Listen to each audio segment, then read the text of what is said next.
Hey guys, good morning, good morning. What is up, everybody? What is up? Cynthia's here, Julie's here, Cheryl's here, and Teresa's here, and Mike is here. What's going on, everybody? What's going on? Um, in full transparency, I have to go back to the doctor today. They think I have like some type of pneumonia or something. So I am going to show up with as much energy as I possibly can. And Teresa is going to be able to help me. But I want to dive into something today with you guys during our last inner circle call, our last Zoom call with you guys. So I know a lot of you guys are joining us in the Coach Accelerator. That's where we're going to be doing all of our coaching calls moving forward. Starting December 28th is the first call. I know I've talked about it a lot all over the place. Julie, I think I sent you an email this morning. If you guys have any questions about it, hit me up. I'll share any of the details with you so you know what's going to be happening moving forward.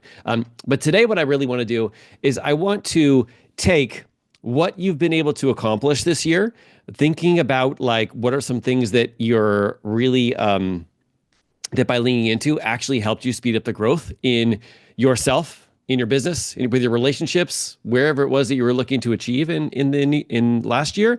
And then figuring out like what are some tweaks and some adjustments that we're going to be making when we step into the new year, especially when it comes to like leaning into the best version of us for 2025. By the way, can you guys hear me?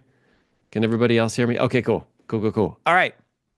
So here's what we're going to do. We are going to open it up for some coaching focused on these things.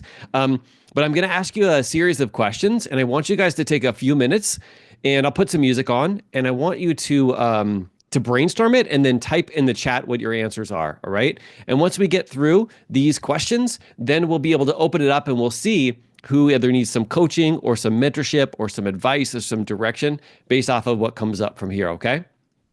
So let me actually click on share my computer audio. There we go. So it's not complete silence and you guys aren't just staring at me, okay? Because that's a little awkward. I don't know why. I don't know why you guys are staring at me. Okay, so here's what we're gonna do. We're gonna go through a process called evolution, all right? And in this process, it's not a thing to use to beat yourself up. It's not a reason to shame or guilt yourself. It's an opportunity for you to see what has been working really well that we can bring into the new year, and what are some different things that we can do a little, like tap into a new way of doing it that will help you achieve your goals, but just in a different way, okay? Now, this always starts off with thinking about what you are most proud of yourself for accomplishing or for doing this year, okay? So what are you proud of yourself for accomplishing or doing this year? So if you think about 2024, I mean, I cannot believe it's like December 2024 and we're about to go into 2025. I don't know, it's futuristic. But I want you to think about like this year. I want you to think about what are you proud of yourself for accomplishing or doing this year? Like what really sticks out to you? I'm going to give you about 2 minutes. You don't have to write one. I want you to write as many as you possibly can, but I want you to type it into the chat, all right? So tell me a little bit about what you're proud of yourself for accomplishing or for doing this year. And let me put on some music.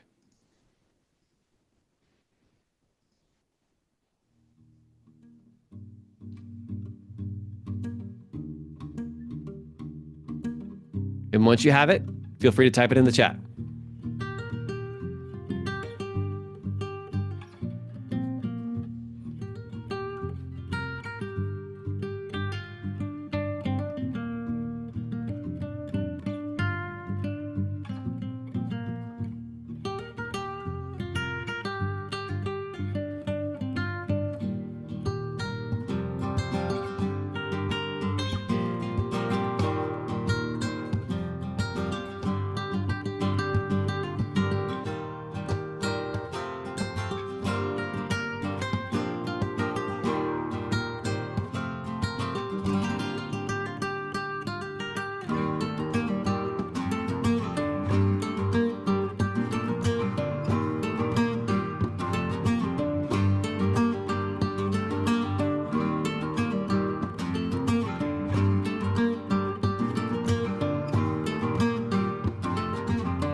Thank you, Mike. Thank you, Cynthia. What are you proud of for doing or accomplishing this year? Could be something that you think is big, could be something you think is small, even though there's nothing that's too small. What is it you're proud of for doing or accomplishing this year?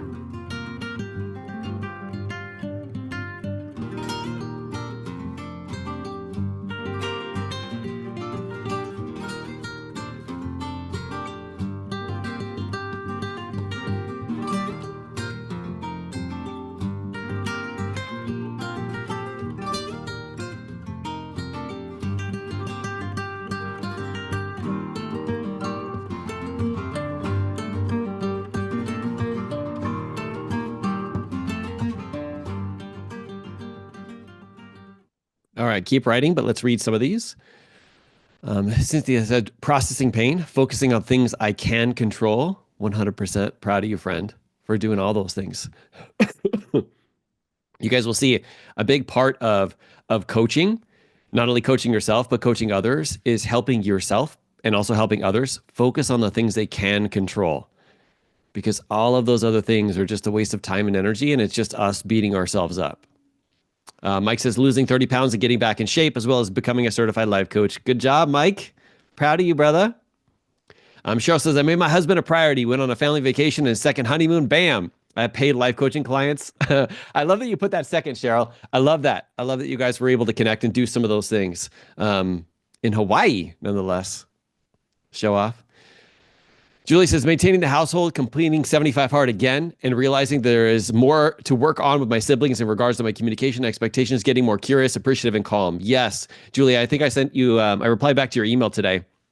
I think like your way of being able to see things differently, lean into your calmness and lean into that peace has, I got to say, like it has a,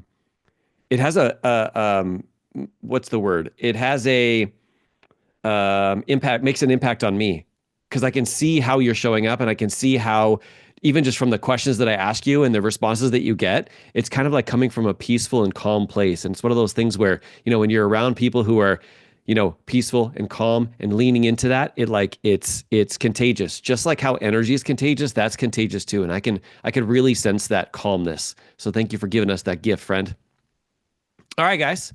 I love it. I love it. So thinking about like the things that you're being able to like accomplish this year, we also want to think about like, okay, now that we've been able to accomplish this, what are we going to either do? What is something that we're going to be able to focus our stories on? What is something that we're going to be able to make sure that we can bring that into the new year with us? Okay. So one of the reasons why we want to acknowledge and appreciate what we did really well is to ask ourselves, okay, we've gotten to this place in this area. What are some things that we can put in place to make sure that we continue to lean into the things that helped us crush this year so we can continue to do that moving forward, right? A lot of times people, they're just proud of themselves for what it is that they did. And then they stop doing that and they move into the new year and they're like, what happened? Right? And those things kind of like go away. So we want to make sure that anything that we have, like we're proud of, that we've been able to accomplish, that we bring it with us into next year. So I'm curious, like, how are you guys going to make sure that you continue to lean into those awesome things that you said that you were proud of, that you're able to create in the new year? So I'd love to hear it in the chat. What are some ways that you're going to remind yourself? What are maybe some things that you could potentially track? What are some things that you're going to make sure that you continue to lean into what it is that you were proud of from last year?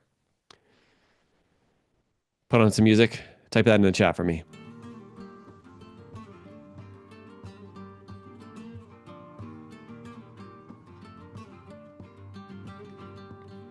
Good job, Joe. I just saw that. 75 hard, my friend. If you could do 75 hard, you could do anything. Just going to say.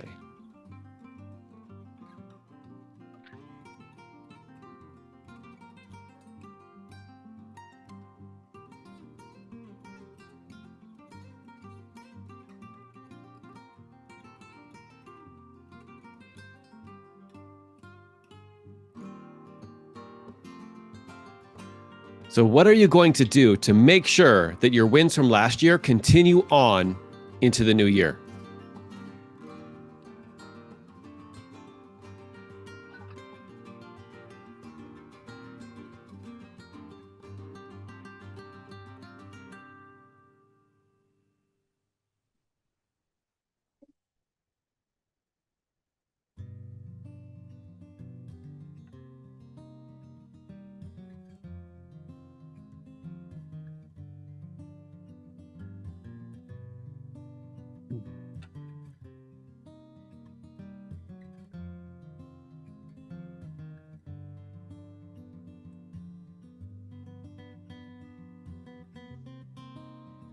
So what are you going to do to make sure that you continue to take those wins and move them into 2025?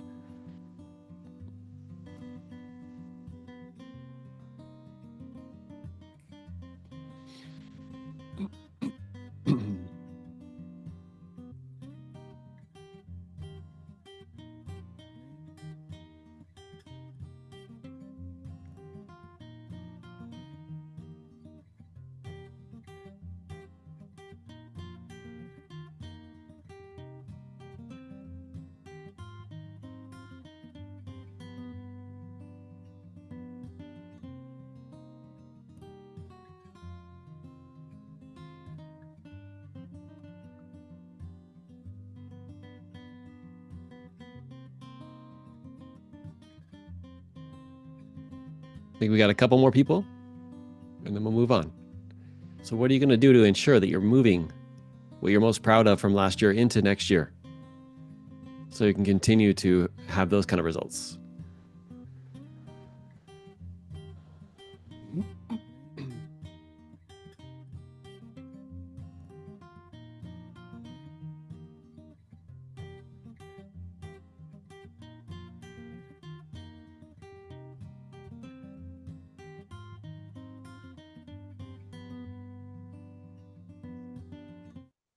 All right, here's what we're going to do from here. So first off, we want to have every year kind of teach us the lessons that we need to learn so we continue to develop and get better and produce better results in our life, right? And so we first start by thinking about what are the things that are working exceptionally well? What are some things that I'm proud of? What are some actions that I've taken? And how do I continue to take those level of actions moving forward, right?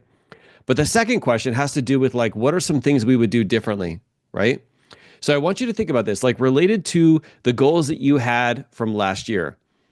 I want you to think about if you were to start the year all over again, right? Start it over from January 1, 2024. Knowing what you know now, what would you do differently? So what are some things that maybe you've realized that you've been doing this year that haven't been moving the needle? Or maybe what are some things that you would like to have done that you said, man, I wish I had done that, but I didn't do it this year. So let's think about restarting this year again. If we were to start all over, what would be something that we would want to do differently? So what would we want to do differently? I'm going to put on some music and type that in the chat. What would you do differently if you started this year all over again so that you could hit your goals even faster?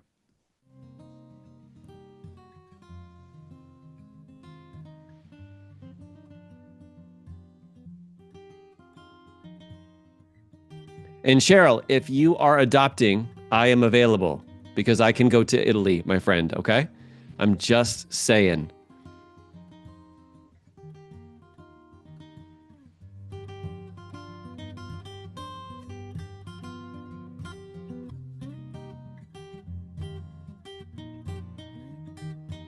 So if you were to do this this year all over again, what would you do differently?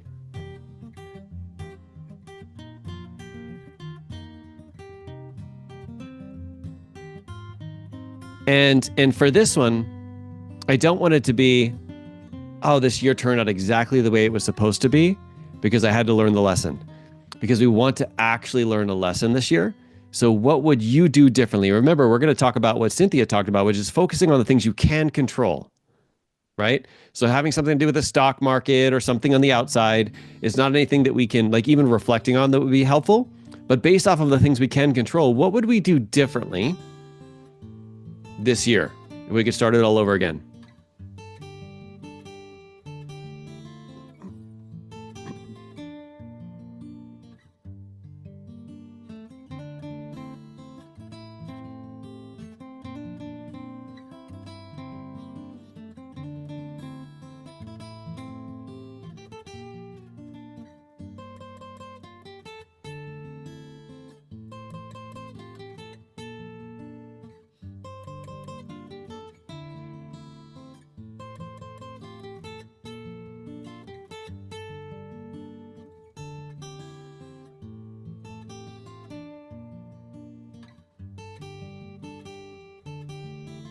All right. I love these responses, guys. I love these responses. You're going to get so much out of this, okay? All right, so here's what we want to do. When we look at what we would do differently, right? A lot of times it comes down to, let's say, actions that we could take, right? And we all know that what really drives our actions is has a lot to do with what's going on in our brain, right? Our belief and our thought processes, right? So there's two things that I want to hit on right now when it comes to what you would do differently, all right? Number one is, what is a skill that once developed would give you the greatest opportunity?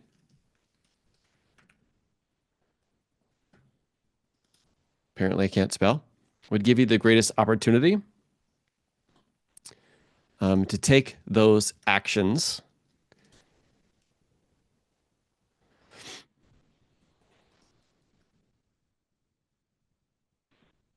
So let's think about this in terms of, let's go up to one of these. Cynthia says connecting with more humans via different avenues. So what most, like, let's say coaches would say is like, okay, so let's get out there and let's connect with people on more avenues. But generally, when we think about, like, for this example, connecting with humans in different avenues, we can think about what is a skill that we can lean into and develop that would make it so that we could connect with more humans. It's not just the activity of doing it, it's what are the things that we can learn and grow in so that that thing happens automatically. Does that make sense? Julie, don't internalize other people's reactions and responses, understanding it's more about them and where they are versus about me. This is a perfect example. So what some people will say is like, who cares what other people think of you, right? They're too busy thinking about themselves. Only we've got to think about, like, it's not just a single response like that that totally gets us to not care about what other people think.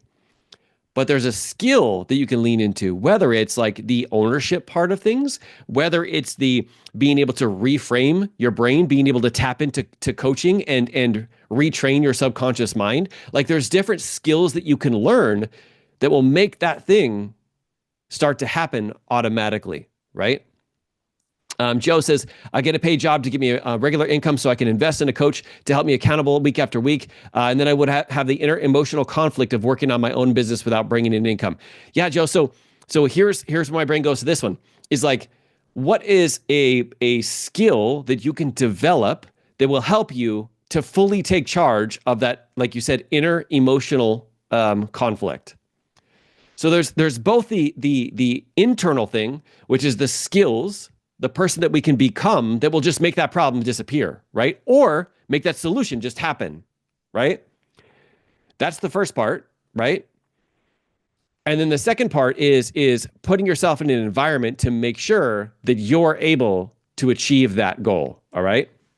So the first one is, what do I need to learn? Who do I need to become to make that thing happen on autopilot?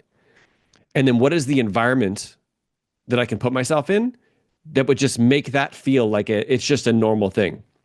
So let me give an example, right? Let's say Cynthia's like, I want to be able to connect with more humans, all right? And maybe we're talking and Cynthia's like, you know what? I really wish that I was better at, like, networking and, like, asking great questions that connected people back to what I do in my business, right? Not just random questions, but actually questions that did a great job of getting them to see I'm interested in them and makes them curious about what I'm doing too, all right? So if I started to learn that skill and I focused my attention on it this year, getting into conversations and talking about what it is that I do would just be a second nature. I mean, it's like, so for me, I breadcrumb all the time about my business.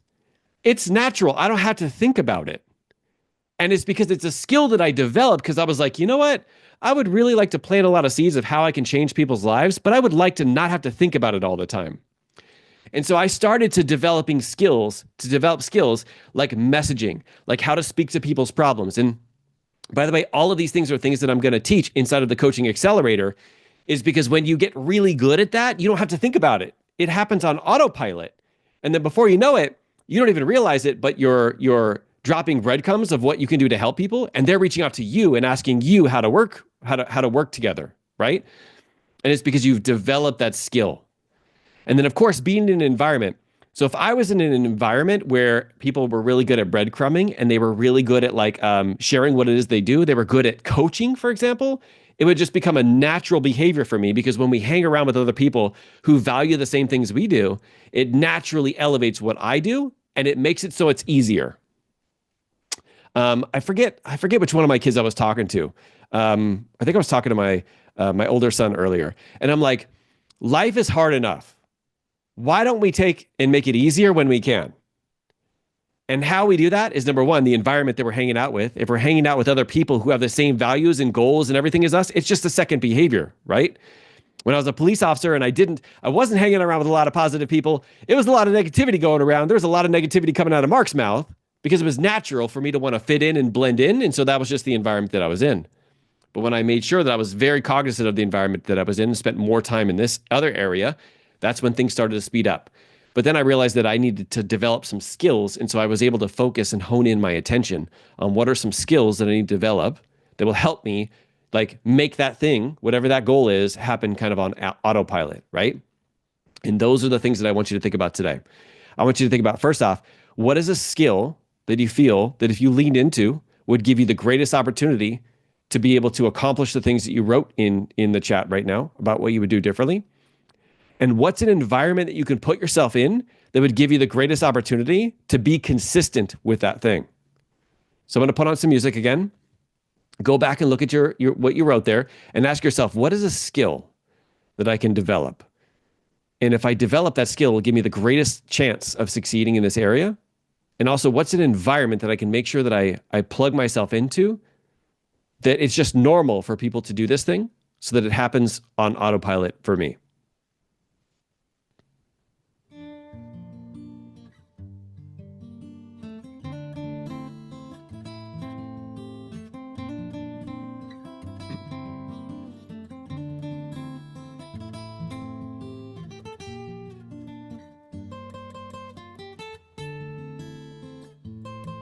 Every day but today, Cynthia. My words are a little bit harder, but normally I'm okay with communicating.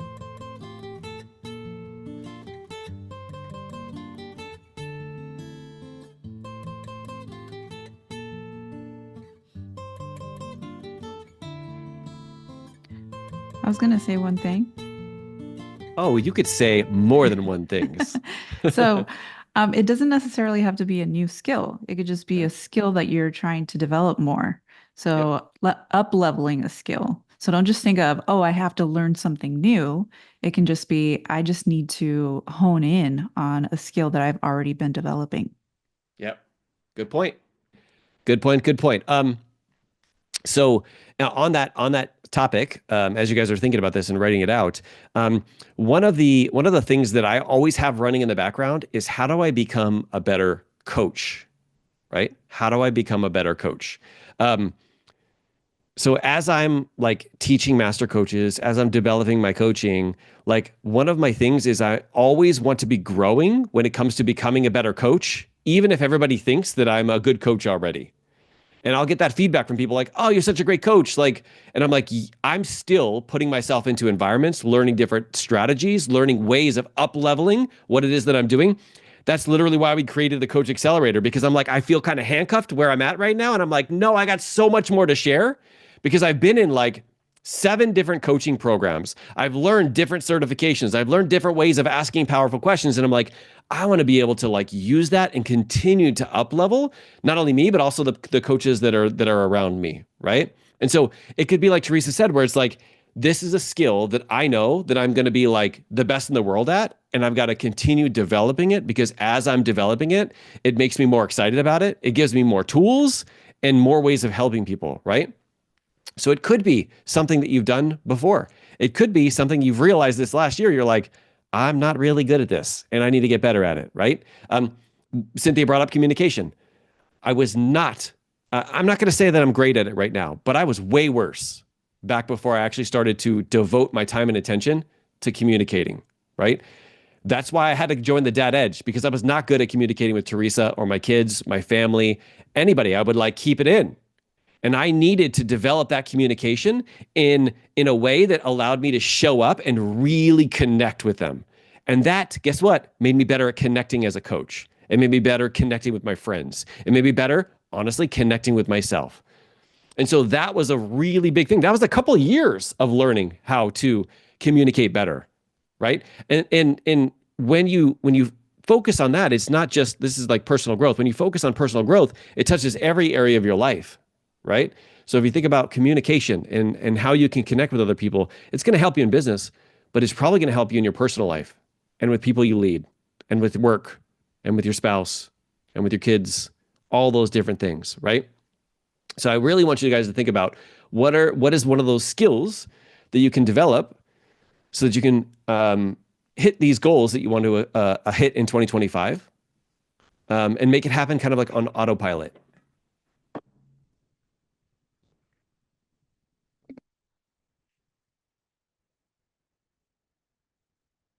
All right, let's go. I'm actually gonna read through these, and then we'll open it up, and we'll see like based off of where we are right now, where you are right now, and what you came up with. I want to hear kind of like what your skill is going to be when it comes to like moving forward and any questions that you have about it so we can maybe even potentially like coach you and pull out some really great stuff related to what are the things that are going to move the needle forward for you the most. So Mike says being more knowledgeable about coaching skills and techniques, especially when capturing the right details so I can come across as confident and capable in helping others. 100%, Mike. So developing the confidence and skills and the techniques that you need, right, to feel that confidence before going into a session.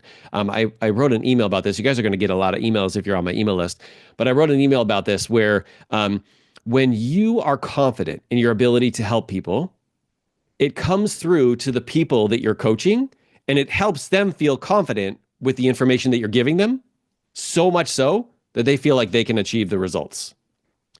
If you lack confidence when you're actually communicating to them and you're like, I don't know if this is the right thing, I don't know if I'm good enough, like you do the opposite where they're kind of unsure in you, but they're also very unsure in themselves. But confidence isn't one of those things where you can it's like a tangible thing. Confidence is just like, oh, let me give you confidence. Confidence has to do with the stories that you tell yourself about yourself, right? It's the stories that you're really thinking about yourself. That's what creates your confidence. And if you're like thinking the other person on the other end, you're like, I don't really know what I can do to help them. Versus you tap into, hey, this is like, I can 100% help them get to where I got.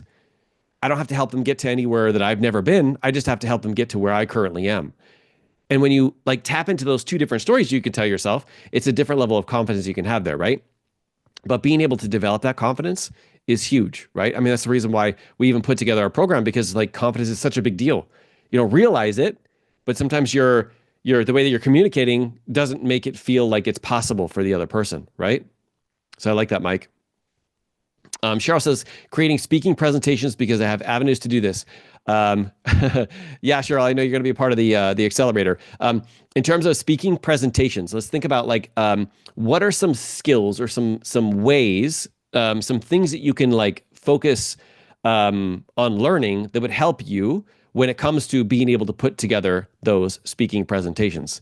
Sometimes it's like, what is preventing you or keeping you from doing that right now?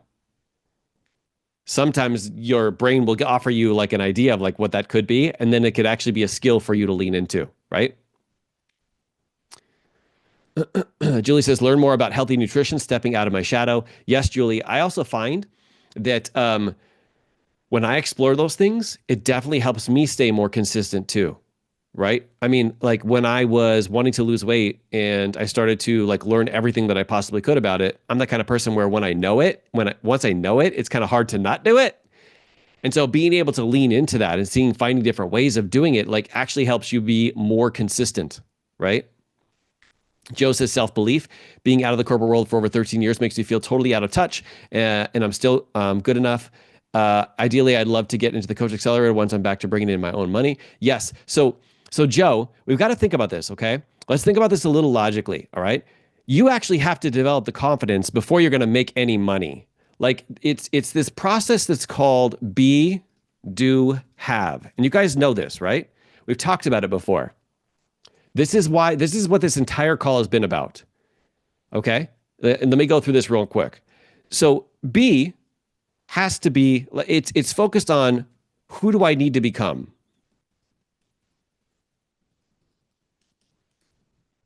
This is the growth part of the journey. The growth part of the journey is like, what are the skills? What are the things that I need to learn? What are the underlying beliefs that I have? Me as a person, I have to elevate myself to the next level. And once I elevate myself to the level, then I can do. Those are the actions. Those are me reaching out and setting up calls, me going out and pitching people, me going out and making money. And then the last part you get to have. And that's the have of getting clients, having that significant income, being able to change people's lives. But it doesn't happen in reverse. It doesn't happen in, okay, once I have all of these things, then I can do. And then once I do it enough, then I'll become somebody different. The reason why we're thinking about skills right now is because in order for you to achieve the goal that you want to achieve, you have to become somebody different in the process. Not just do activities, but become somebody different. That's why we're focused on what are the skills you need to learn, the environment that you need to be in, because that's the fastest way to become somebody different. All right? Now, when I say become somebody different, I mean you version 2.0, 5.0, 10.0. All right? And it starts with the B part of the process. How do I become somebody different? Now, what I do want to say is that doesn't mean you have to pay somebody to become somebody different. I'm saying you need to work on you and become somebody different before you start thinking about the do part of the equation. Because you're going to be super frustrated if you're the same person, but you're trying to do activities that are at a level of where you currently aren't at. That's where we get frustrated. We're taking actions, nothing's happening, right? In that time, like when that is happening and you're taking action and nothing's happening, it's because it's trying to teach you a lesson of who you need to become. The next step up of the evolution. And that's what last year did. Last year is trying to teach you. It's trying to say, Mike, you did exceptionally well, but here's where you have the greatest opportunity for you to grow next year. The questions that I'm asking you guys today is to find what that is. Because what we don't want is to go year after year after year after year just focusing on the actions. Because that took me a long ass time to not see any improvement in my life when I was just focusing on different actions I was going to take next year. We've got to ask ourselves, who do we need to become? The environment that we're in, the skills that we're going to learn. And by doing that, that's going to help get you to an entirely different place if you learn the lesson from last year.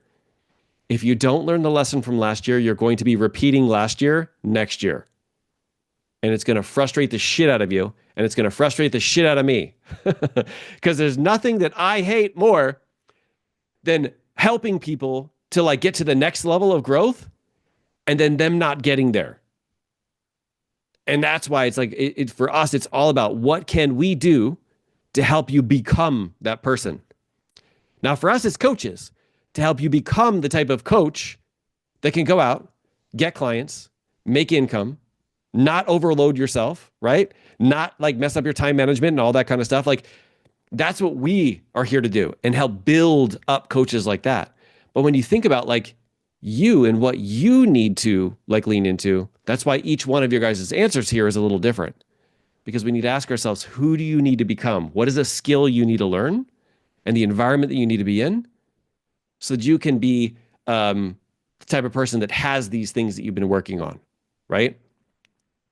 The thing that we can't, that so many people like ask is like, how long is this going to take?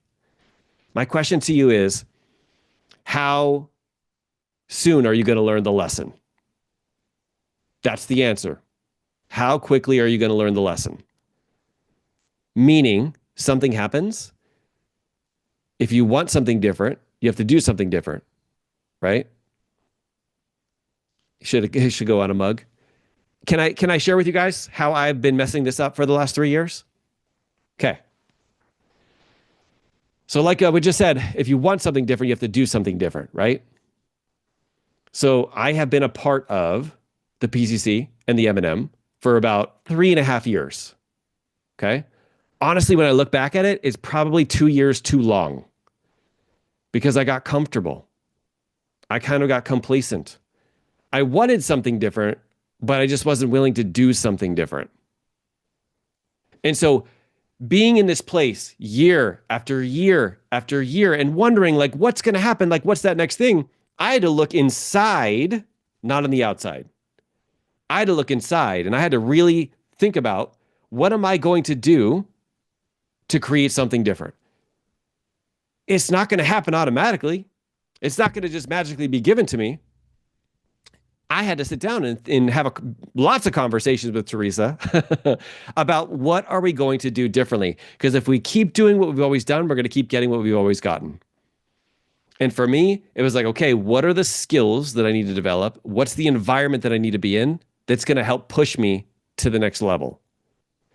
And being in that environment, getting a higher level of coaching, really being able to see what it was that I really needed to develop and what the last 3.5 years was telling me was that, Mark, you're good enough to go out there and to create your own thing and have it be something that not only can impact us in our world, but also other people too. Because I was kind of living small and I wasn't sharing all of the awesome things that I had inside of me. And so I had to take this hard, kind of like a hard pill to swallow, because when you're feeling financially secure and you're secure at a certain place, it's hard for you to take a step back and go, hey, I'm not going to do this thing anymore. Even when other people like reach out to me and say, wait, you're not going to do that anymore? It's hard, but it's one of those things where it was trying to teach me a lesson. And the lesson was, Mark, it's time to evolve. If you keep doing the same thing, you're going to keep getting the same thing. And yes, this is a great place, but you have more inside of you. You have more people that you can help. You have different ways that you can help. And we need to really get you to step into that. And so I had to do that. And it kind of feels like it was a little rushed, but I'm like, man, this is something I probably should have done a long time ago because I wasn't learning the lesson year after year, which is why we wanted to take you guys through this. We want you to think about what was the lesson that last year was trying to teach you and how are you going to lean into it next year so that you can just get on an entirely different level. And that lesson is never comfortable. Never. It's the thing that's screaming at you and you're like, oh, I just want to pretend like that's not there. Like I'm not this time. And it's that lesson that's like, if it's comfortable, it's probably not the lesson that it's trying to teach you. It's the uncomfortable lesson that it's trying to get you to tap into. And each one of you guys is going to be a different lesson. All right.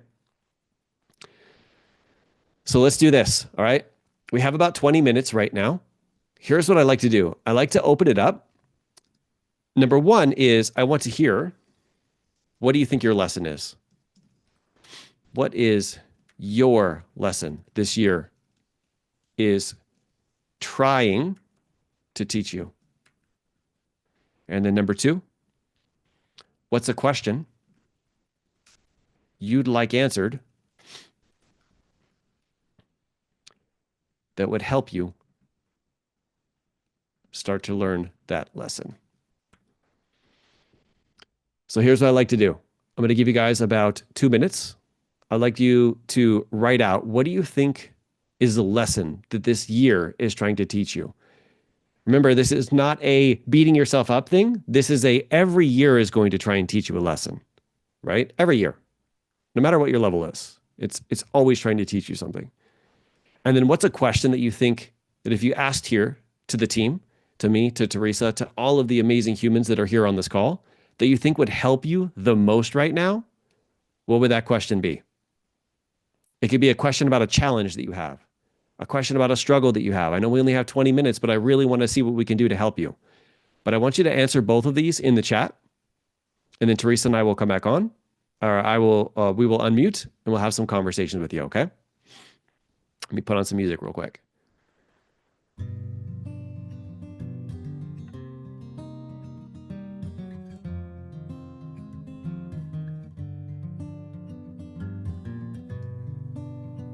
And I should probably unmute myself. Number one, so type in the chat, number one, what is your lesson this year is trying to teach you? And number two is, what's a question or a challenge you're going through that you'd love to have answered today?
Cynthia, great question.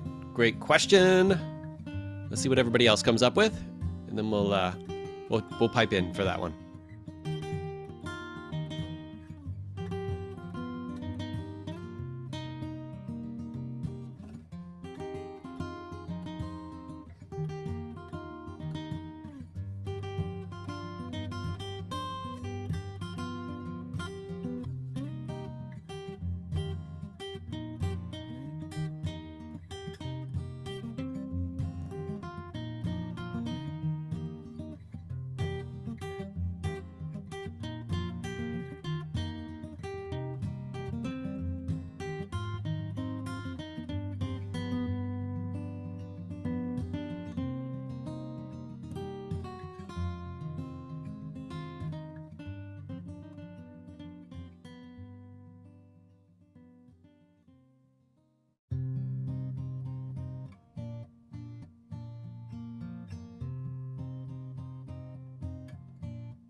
Oh, Joe, I am so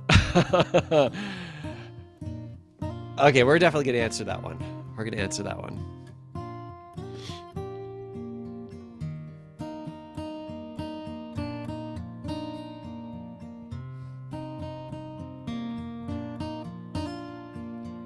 All right, Mike. No pressure. Just wait on you, brother.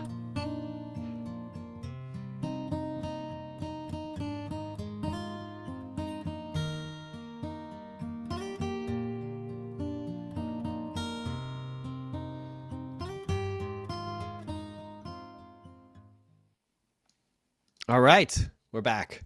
So here's what we're gonna do. Let's go through each one of these questions. And this is gonna kind of like be a speed round. So we may or may not unmute you.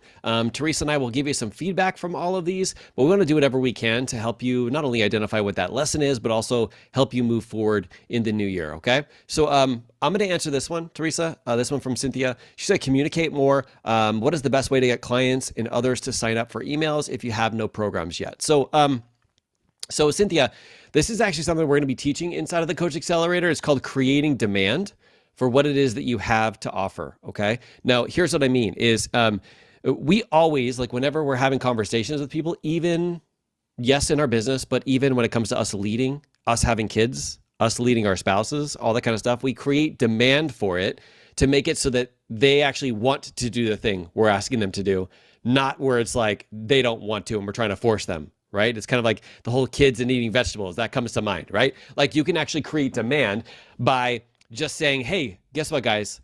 After you guys finish your food, today we're going out and we're getting some ice cream, right? So you've created demand for them to do that thing that you don't want to do. And so there's some different ways that we do that, and we'll teach that a little bit deeper inside the program. But one of the things that the reason why that's so important, Cynthia, is because when you're having conversations with who your potential clients are, they already have demand inside of them.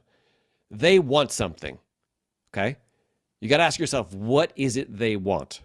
And so when you're having conversations, like for example, coaches, we recently did this obviously because we put together a new program and having conversations with you guys. And you guys are like, we want to feel like we've mastered our skills and we want to have full confidence knowing that when we get on a call with somebody, we're going to be able to help them with anything they actually struggle with, all right? And we want to be able to help our clients get even better results than they're getting right now. So we didn't tell them that. They told us that. And so what we want to think about is like, okay, if I want somebody to sign up for an email, what is the first step that I can help them with that they would be 100% okay with sharing that email so they can get that step towards the results that they want. So for us, Cynthia, that's our book club, right? Because we have a book club now for coaches who are looking to not only grow exponentially, but also be a part of a community of other coaches who know what it's like to grow their business, right? And so when you, for example, have a conversation with somebody and you're like, hey, love to get you to be a part of our book club for coaches. This is where we grow exponentially as a team. and they already have that demand inside of them, they're like, where do I sign up for that? How do I get into the group? And so they give me their email address willingly. And then I, obviously get them into the book club, help them get a quick win. And then now they start to be a part of the community, and they start to connect with us. And then they have the potential of joining some of our programs and getting some of my personalized help from Teresa, right? So that's how we do it. How you do it has to do with like your clients and what do they need. So we have some people that we help put together like this, whether some people call it a freemium or just like a free resource or a free group or whatever that is. It's going to be different for you and your audience. But some of them are like, I'm really struggling with my time. And so I'm like, okay, so why don't you share step 1 of what you would have a client do if you were to help them with this problem related to time? Not step 30, only step 1. And step 2 is, guess what? Whatever your program or whatever the thing is that you're selling, right? So for example, one of our clients is like, hey, all the people that I have in that I'm talking to right now are struggling with time and finding time to be able to spend time with their family and do all of these things with work and business and all that kind of stuff. And so we're like, okay, so what do you think step 1 is around time? Like if you and I were to just have a conversation and you were to say, Mark, this is the most important step and you should do this first, what would that be? And she was like, I would do a time audit. I'm like, there you go. Because if you need to, and how you communicate that is, if you want to know how to be able to like get the most out of your time, you got to first figure out where you are, right? Because if you're trying to get to New York, it's a different path if you're in California than if you're in Florida. And you have to know where you are before you figure out how to get there. And so what I help my clients do is we find out where you are because you're going to be aware of that place. And then I help them design a path to get to where they want to be. But that always starts with figuring out where you are first. I have a PDF that I've created to help you identify where you are. This is always step 1 for all of my clients. And it brings so much awareness that sometimes this just in of itself can actually help you to come up with a plan to be able to get what you want, right? And so now the person already has demand for wanting to figure out like their whole time piece, but now I'm offering them something for free and they're giving me their email address. Does that make sense, Cynthia? So it's different for each one of you what that thing is, and you have to test it, okay? How do you know? From the conversations you're having with clients or potential clients. From the actual people that you're talking to and what they're telling you are their biggest struggles and problems, right? And as you go, you're going to start hearing and seeing a pattern. Every time I talk to people, it's this one thing. And then I'm going to ask you, what's step 1 in that thing that you can help them with so they can start to build that connection, right? So that is the best strategy, not the best strategy. That is a good connection strategy. If you're starting with people who are cold, who don't even know who you are, is having something that's kind of like step 1 for them so that they can experience what it's like, not only to work with you, but like get a quick win towards their goals. Now, if you're talking about people that do know you already, Cynthia, keep doing what you're doing and getting them onto calls. But one of the questions that you should always be asking yourself is like, what is this person struggling with? And is this the same thing that the last person did? Because if it's the same thing, that's a pattern. And Cynthia needs to create something to help solve that pattern, the step 1, so that you can keep attracting more people like that. Does that make sense? And you'll notice that sometimes you'll get like a off the wall, somebody like way out there who has a different problem than most people. Please don't design a program or a product or something about them. Having conversations, even doing free coaching with people. Did you guys know that like when they think of you, like when somebody thinks of you, they think of you like through the lens of like how you can best help them? Usually it's like what most people come to you for your strengths. And you may not even know it. Like everybody comes to you for health. Everybody comes to you for connections. Everybody comes to you for questions. Everybody comes to you about time. Teresa, everybody comes to you about organization. Well, then we need to start asking ourselves, if everybody's coming to me for that, then that must be something that people think is my strength zone. And it probably is, because sometimes we don't see it. And then you can ask yourself, like, what is something that I can do to help somebody do step 1 through that process, right? And that's how we do it. Because when somebody gives you an email, remember, it's a transfer of value.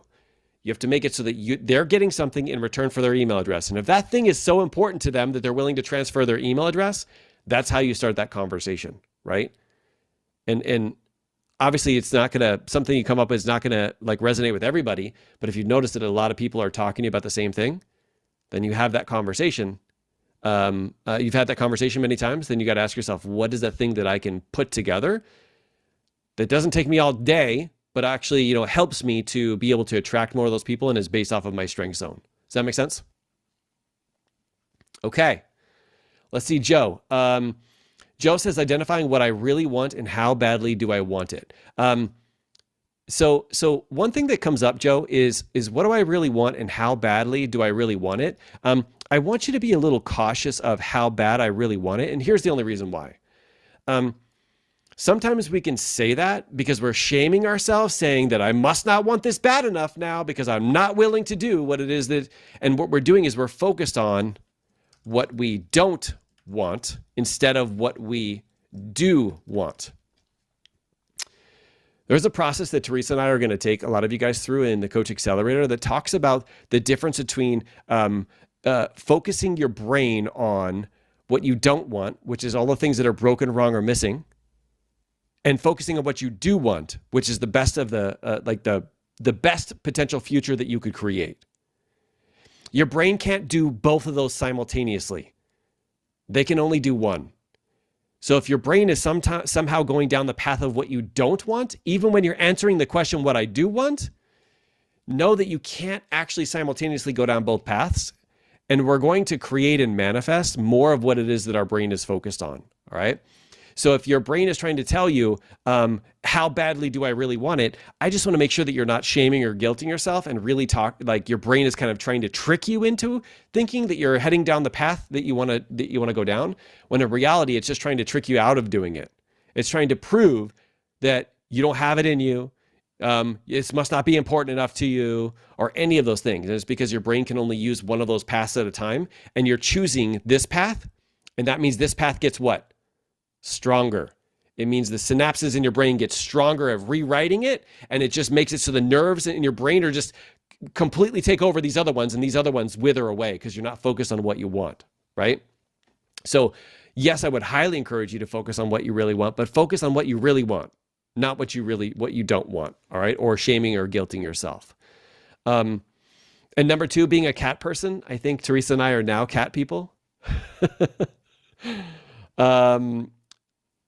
So I guess I'll tell this story. So we ended up having to rehome our puppy for that exact same reason. So Rocket, for a year and a half, literally took over our lives. He could not be in a room without me. He had to be right next to me, or he would whine and cry, and he had like a lot of separation anxiety. And we took him to like trainers and trainers and trainers and trainers, and everybody was like, this is just the way he is.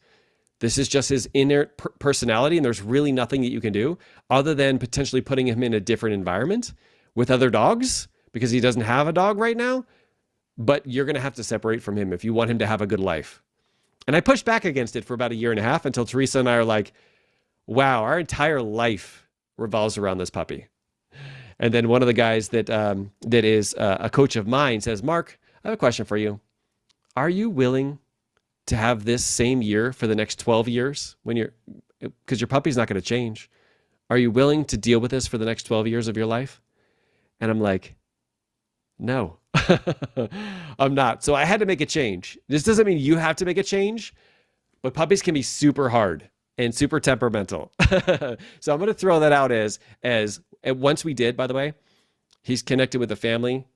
He's able to do and run and be outside and do all the things he wants to. He is spoiled like crazy, and he's loving life right now because he doesn't need to be around me 24/7 to feel like he's safe. And so it was a very good, happy ending. We still miss him, and we still have conversations with the family about him. But yeah, it was one of those things where it wasn't in congruence with our life either and our lifestyle. So that was a tough decision. So when you said that it's like a child, it is like another child, except for it's not your child. All right. Julie says, I have benefited from not pushing myself to jump on the next thing before now, to revel in the quiet of me. No questions pop up in the moment. Yeah, Julie, I know we kind of talked about this a little earlier. Um, there is a time when, and especially like if you're the type of person who just always jumps on new things and always jumps on and just immediately takes action, there's a time when that actually can hurt you. And there's a time when that can actually be the distraction that actually gets you to not face the things you really need to face, right? So, yeah, of course, we have to know ourselves, right? We have to know ourselves, and be able to figure out like when that time is, because sometimes it is time to try something new, and sometimes it's not. And really being able to lean into who we are as humans and where we typically go. Usually, like we'll have the dichotomy. Some people just like jump all in and just go in with anything first time, take massive amounts of action, right? And then some people don't jump in at all and don't take any action related to it, right? And finding that dichotomy, I think in the middle is a beautiful place, but it's also dependent on you and your personality. So if we ever have a coaching session and you're thinking about doing something like that, we'll ask you some questions to help you identify, are you the type of person who it feels comfortable to not do, or are you the kind of person is not doing it uncomfortable, right? Because sometimes the uncomfortable is saying no, right? But in reality, that actually helps you speed up the process even more because you're not just in the doing part of the phase, right? All right, Teresa, I promise I'm going to let you talk. Let's do this one with Mike. Mike says, what's your lesson, that I'm capable of completing difficult things when I focus on them? What's the question you'd like to answer? How can I get out of my head to stop doubting myself and my abilities? I mean, great question. Teresa, you wanna give him your perspective on that? Yeah, I think a lot of it has to do. Can you hear me? I think a lot of it has to do with how you answered question number one, right? Is focusing on the things that you've done and reminding yourself that, you could do hard things, that when you put your mind to it, that you can accomplish what it is that you want to do. And as you start to, that's a skill that you develop. It's a habit that you develop. And as you start to develop that, then the doubt starts to be more diminished because you're not focusing on the things that you're still not able to do. And I mean, the fact that you are now a life coach, like you understand that now, but also the fact that you went through the certification, you actually accomplished that, that's a huge deal, right? Not everybody will be willing to go through something like that because life coaching or getting a certification in life coaching is not just so that you can find clients. A lot of it has to do with the inner work that we do. It's really getting real with ourselves that, like bringing things up in our own lives and in our own minds and bringing it up to the surface and becoming aware of those things so that we now have control over them. Now we have the choice to be able to get through those limiting beliefs, to replace them with new beliefs, right? And as you start to develop that, then you start to develop the confidence, right? And that is one of the things that Mark and I, kept talking about when we were thinking about this program that we were developing. It was like, what's that thing that people are wishing for, right? And a lot of it has to do with confidence, right? With not being doubtful about themselves and really focusing on, I have something special. Like all of us here have something different that we can offer people because we've all had different upbringings. We've all had different lives and we've all gone through different things. And there's something that we have that we can develop more that can help other people too that are going through the same thing. So when we were thinking about this, we're like, okay, well, what do people need or what do people want? And we were listening, right? We were listening that people want to be more confident. They want to be more confident in their coaching skills so that not they can not only help other people, but also feel good about themselves. And when they get into a coaching session, they're like, I don't know what this person is going to bring me. It could be pretty nerve-wracking when, you're going into a session and you don't really know what the person's going to bring up and you don't know if you can help them. But if you start to develop that self-confidence, then you're like, it doesn't matter what they bring me. Like I'll be able to help them no matter what. Because when you start to focus more on the skills that you want to develop, then you start to get more tools and you can use those tools to be able to help you with that. Does that make sense? I love that. I love it. Mike, can I give you a little sneak peek into the Coach Accelerator? One of the ways that we help people do this. So it's called The Best of the Past. The best of the past. This is something that I learned. This is one of the first skills that I've ever learned in life coaching, and I haven't necessarily taught it, but it's something that's really, really important. And that is when you are doubting yourself, or you have a client that's doubting themselves. All right. This is something. Well, Cynthia says it all the time. She's like, I do hard things. Right.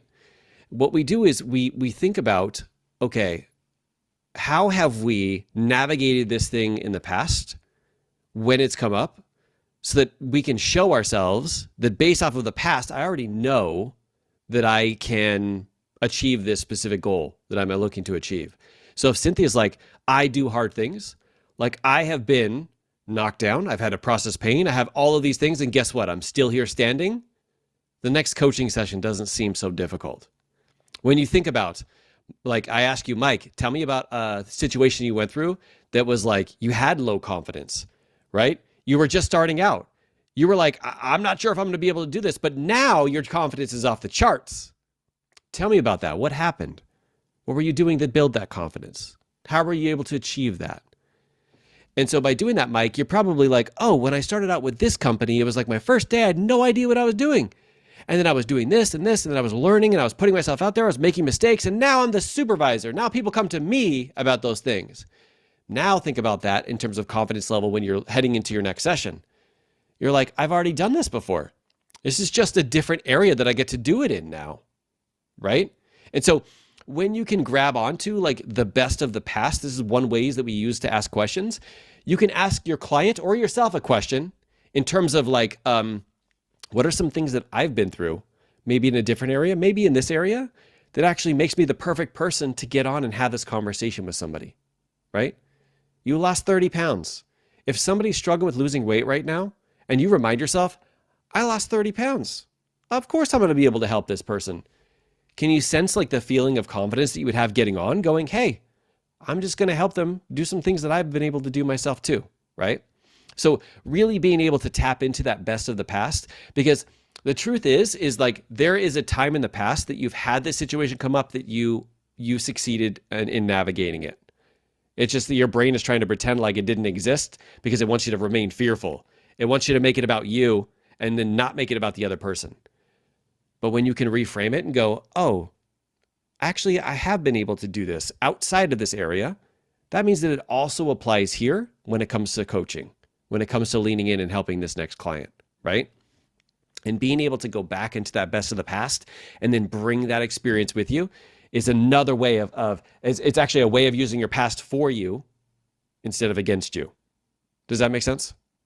So before you get on a call, Mike, I want you to do that. The next call that you get on, I want you to think about like what you've been able to achieve, the things that you've been able to learn and grow through, not only from this year, but from like a long time, all the growth that you've been able to experience, and realize I'm bringing the best of me to this conversation, and it's going to be able to help out somebody somehow, no matter what it is that they have.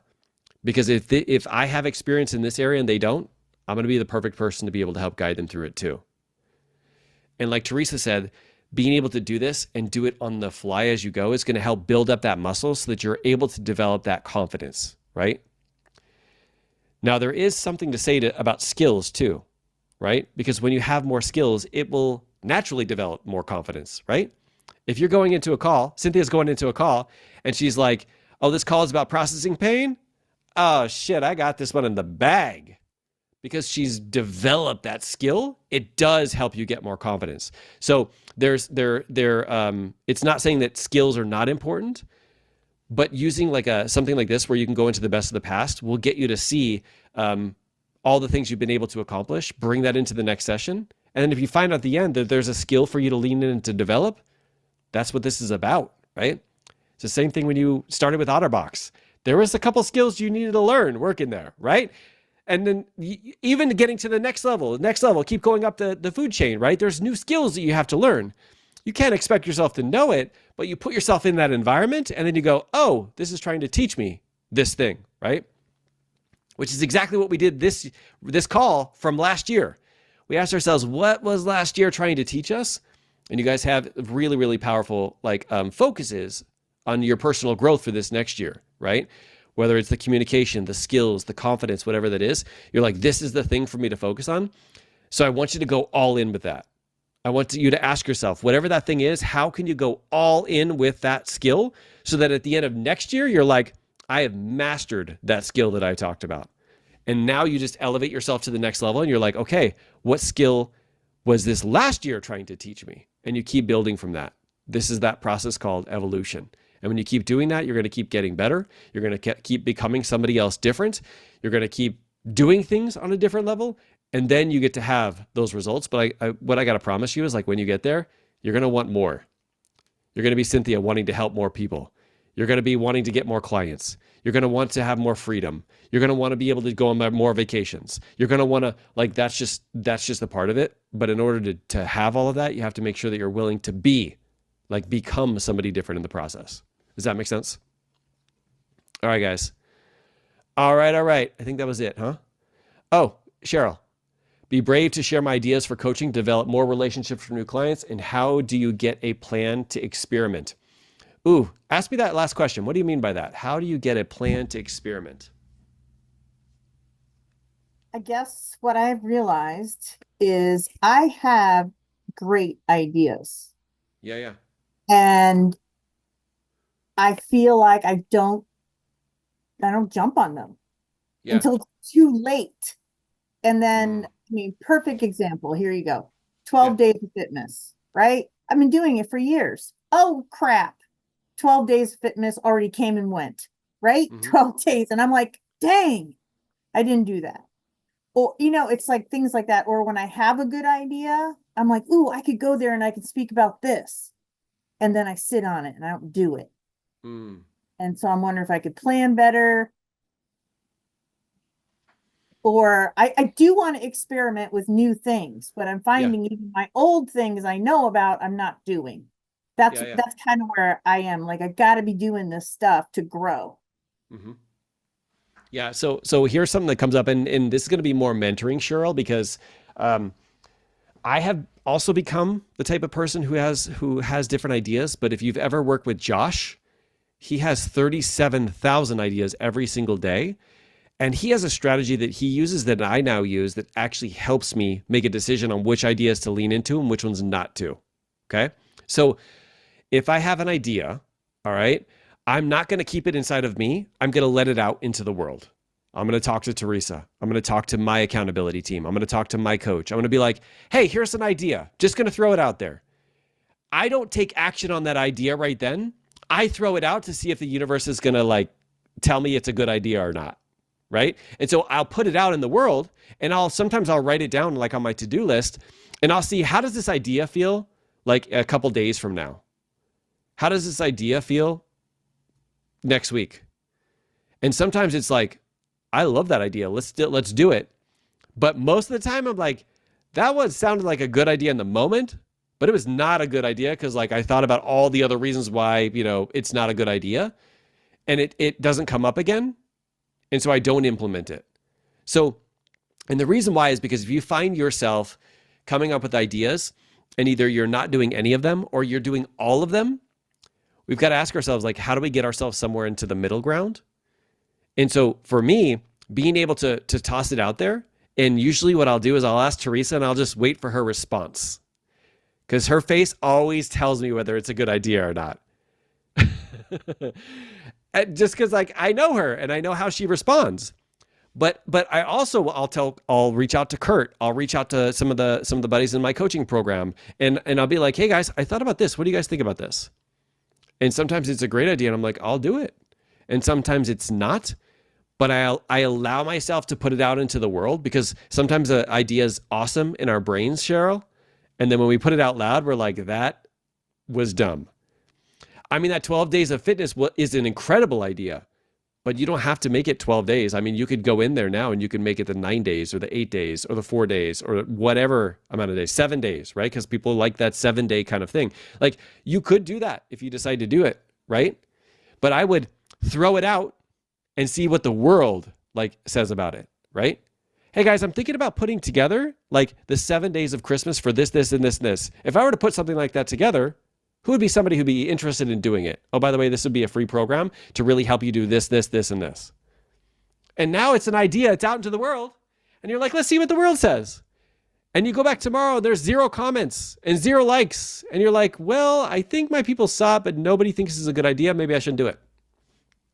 But it's like, it's taking that initial action of putting it out there and just sharing it with somebody or sharing it on your social media and then saying, I'm not going to sit down and write up the whole entire plan. I'm just going to see how people respond to it. That's what helps me decide what I should do and what I shouldn't do. But I don't keep it inside my brain. Like if I get it, it needs to come out. Like sometimes I'll get out of the shower and I'm like, Teresa, grab Evernote. We need to write this idea down, right? Because I don't know, like the shower is like I have the best ideas, right? And it's about like being able to grab those ideas and throw them out there, not just to myself. Because if you find that you get yourself to forget about it or talk yourself out of it, find an environment to do that. Cheryl, I know you're in the Coach Accelerator. Go into the Coach Accelerator and say, guys, I had this idea. What do you think? It's literally now in a document saved in the app for you to go through later, and everybody's going to chime in. They're going to be like, that's a great idea, or that's not a great idea, or have you thought about this? Have you thought about that? And before your idea is either picked up steam and now it's an even better idea, or it's like, one that you're like, nah, I decided not to do it. I mean, that's why we have groups like that. So you can reach out, have that, post it up in there, and then you can free it from your brain, and you can go, I'll come back to this in a day or two and make a decision if I'm going to do it. Does that make sense? So I hope that helped. I hope that helps anybody. So like if you do have an idea, jump into the app, share it, give some advice. Like, or even your idea might actually spark some ideas for other people. It may be something that somebody's like, hey, you know what? That's a great idea. I actually did it like this and this actually worked, or this didn't work. Whatever that is, that's like why our team is here, to be able to share ideas off of each other, right? Teresa says, most of the time we let ideas die in our mind. Yes, don't. Reach out to people, get other people involved. If they're your target market, even better. Even better if they're actually the people that you're like looking to help, right? Getting that feedback from them is critical. All right, guys, went 15 minutes over. All right. So I appreciate you guys. I had to catch my breath there for a second. I appreciate you guys for leaning in for this one. And here's what I want you guys to do in terms of a takeaway from this call. It is not only being proud of what you've done and what you've been able to accomplish this year, so you can move that forward, but also focusing on what this last year was trying to teach you. Like, what's the lesson? Not from a shame or guilt place, but from a place of like, this last year was very important in my growth. It was very important to me.